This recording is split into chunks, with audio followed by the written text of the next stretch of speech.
ഞാൻ ആവശ്യപ്പെടുന്നതൊക്കെ നീ എനിക്ക് ചെയ്തു തന്നിരിക്കണം.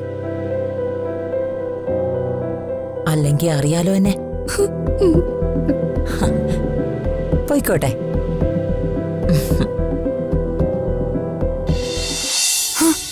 മാമ്പഴം വീണു. ടീച്ചു ഓടല്ലേ, നിനക്ക് സുഖമില്ലാത്തതാ. പിന്നെ രാത്രിയും. അപ്പൂപ്പ എന്താ മോനെ ഇത്? ഓടരുതെന്ന് പറഞ്ഞല്ലേ? മോളെ സംയുക്തേ, ദാ വരുന്നു. ആ, നിന്നോട് ഓടരുതെന്ന് പറഞ്ഞിട്ടില്ലേ? പിന്നെ എന്തിനാ ഓടുന്നേ? ദാ പിടിക്ക്. രണ്ടുപേരും അകത്തേക്കല്ലേ? വാ ചേച്ചി. മോളെ, അവന് സുഖമില്ലെന്ന കാര്യം വിളിച്ചു പറയരുതെന്ന് ഞാൻ മോളോട് പലവട്ടം പറഞ്ഞിട്ടില്ലേ? മേലാ പറയരുത് കേട്ടോ. ഇല്ല അപ്പൂപ്പ. ആ, പോക്കോ. ആഹാ, ഇതെന്താ അപ്പൂപ്പ നേരത്തെ നടയടച്ചോ? നട നേരത്തെ ഒന്നും അടച്ചല്ല. സമയം എന്തായെന്ന് നീ ഒന്ന് നോക്ക്.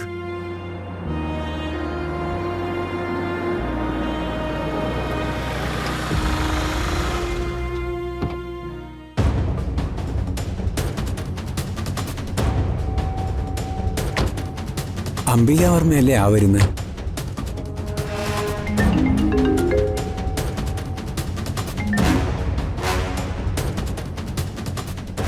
ഉപകാരിയാ, അവരെ പിണക്കരുത് കേട്ടോ.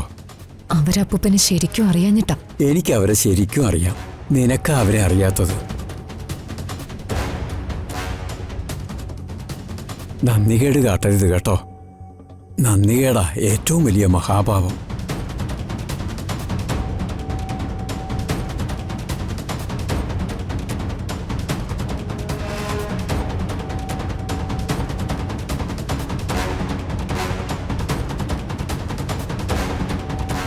നമസ്കാരം തിരുമേനി. നമസ്കാരം. ഇരിക്ക. ഓ, ഇരിക്കൊന്നും വേണ്ട. അല്ല, തിരുമേനിയുടെ തിരക്കുകളൊക്കെ കഴിഞ്ഞു? എന്ത് തിരക്ക്? ക്ഷേത്രത്തില് വലിയ തിരക്കൊന്നും ഇല്ല അംബികെ. നിത്യപൂജ ഉണ്ടെന്നേ ഉള്ളൂ. അല്ല, അപ്പോ വഴിപാടും വരവുകളും ഒക്കെ കുറവാ. നിത്യച്ചിലവിനുള്ള കാര്യങ്ങളൊക്കെ കരയോഗക്കാരല്ലേ നോക്കുന്നത്. വയ്യ അംബികെ. പിന്നെ ദേവിയുടെ കാര്യമായതുകൊണ്ട് പോകാതിരിക്കാൻ പറ്റുമോ? 56 വർഷം കഴിഞ്ഞു ശാന്തിപ്പണി തുടങ്ങിയിട്ട്.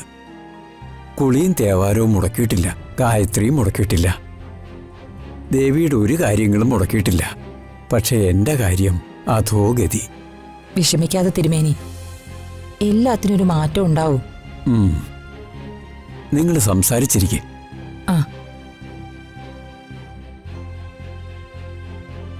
അല്ല, ഈ വീട് ജപ്തിക്ക് വെച്ചിരിക്കാന്ന് കേട്ടു. ഇല്ല, നോട്ടീസ് വന്നിട്ടേ ഉള്ളൂ. പിന്നെ എന്തുകൊണ്ട് എന്നോടത് പറഞ്ഞില്ല? അംബിക ചേച്ചി കൂടുതൽ ഉപകാരങ്ങളൊന്നും ചെയ്ത് ഞങ്ങളെ ഉപദ്രവിക്കരുത്. ഞങ്ങൾ എങ്ങനെയെങ്കിലും ജീവിച്ചോളാം. ദയവേത് ചേച്ചീനെ ഇങ്ങോട്ട് വരരുത്. ആഹാ, അത് ശരി. അപ്പോ ഇന്നലെ വരെ ഉപകാരം ചെയ്ത ഞാൻ ഇപ്പൊ നിനക്ക് ശത്രു ആയോ? ആയോടി? ചേച്ചി, അത് പിന്നെ ഞാൻ... ദേ, കെട്ടിത്തൂങ്ങാൻ കയറെടുത്തവരാ നിന്റെ അപ്പൂപ്പനും നീയും. ആ കുഞ്ഞുങ്ങൾക്ക് വിഷവും കൊടുത്തിട്ട് ചാകാനായിരുന്നു നിന്റെ ഉദ്ദേശം.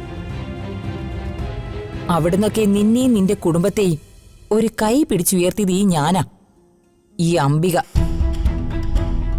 അത് നീ ഇപ്പൊ മറന്നുപോയിരിക്കുക. ഒരു രാത്രിയില് എങ്ങോട്ട് പോകുന്നു പോലും പറയാതെ ഒരു വള്ളത്തിൽ കയറി പോയതാ നിന്റെ അച്ഛനും അമ്മയും. ആ വള്ളം പോലും ഇന്നേ വരെയും തിരിച്ചു കിട്ടിയിട്ടില്ല. ദേ, അന്നു മുതല് അവസരം കിട്ടുമ്പോഴൊക്കെ ഞാൻ നിന്നെ സഹായിക്കുന്നുണ്ട്. നിന്റെ ആങ്ങളയുടെ ഹാർട്ട് ഓപ്പറേഷന്റെ പണം ഞാൻ തരാമെന്ന് പറഞ്ഞു. അനീത്തിയുടെ പഠന ചെലവ് അത് ഏൽക്കാമെന്നും പറഞ്ഞു. ഇതൊന്നും ചെറിയ ഉപകാരങ്ങളല്ല.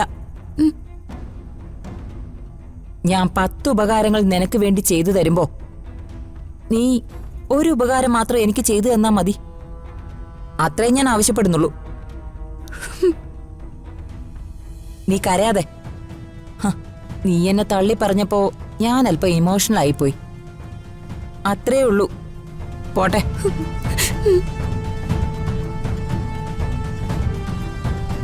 ദാ, ഇത് പിടിക്കേ. എനിക്ക് വേണ്ട. വേണം. ഇവിടെ കാശിന് ആവശ്യമുണ്ടെന്ന് എനിക്കറിയാം. ഒരാവശ്യമല്ല, 100,000 ആവശ്യം. പിടിക്കേ, ഇത് പിടിക്കാൻ. ദേ, ഞാൻ ഉപകാരം ചെയ്യും. ഒരു പാല ഇടുന്നതേ അങ്ങോട്ടും ഇങ്ങോട്ടും സഞ്ചരിക്കാനാ. അത് നീയും മനസ്സിലാക്കണം. ഞാൻ ആവശ്യപ്പെടുന്നതൊക്കെ നീ എനിക്ക് ചെയ്തു തന്നിരിക്കണം. അല്ലെങ്കിൽ അറിയാലോ എന്നെ. പോയിക്കോട്ടെ.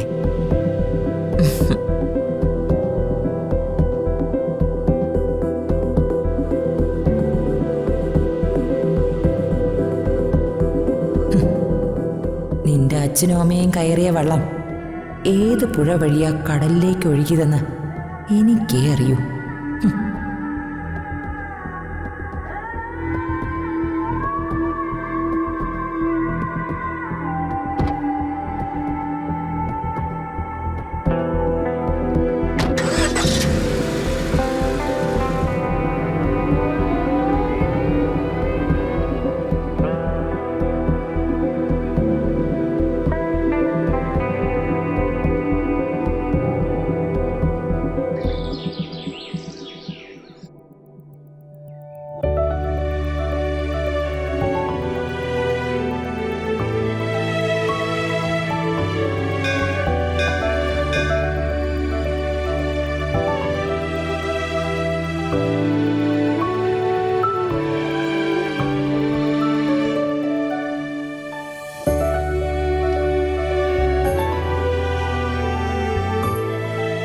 എന്റെ ദേവി മഹാമായെ, ശ്രീമോളെ കാത്തോളണേ.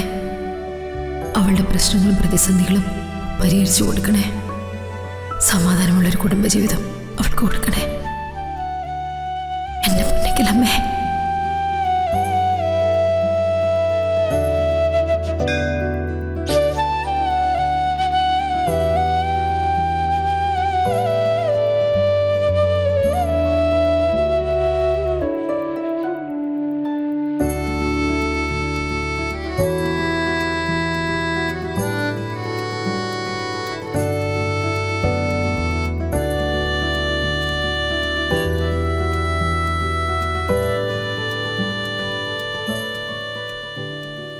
വഴിപാടിന് ഇന്നലെ ചീട്ടാക്കിയല്ലോ.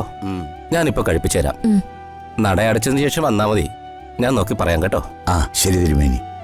ശരി എന്നാ.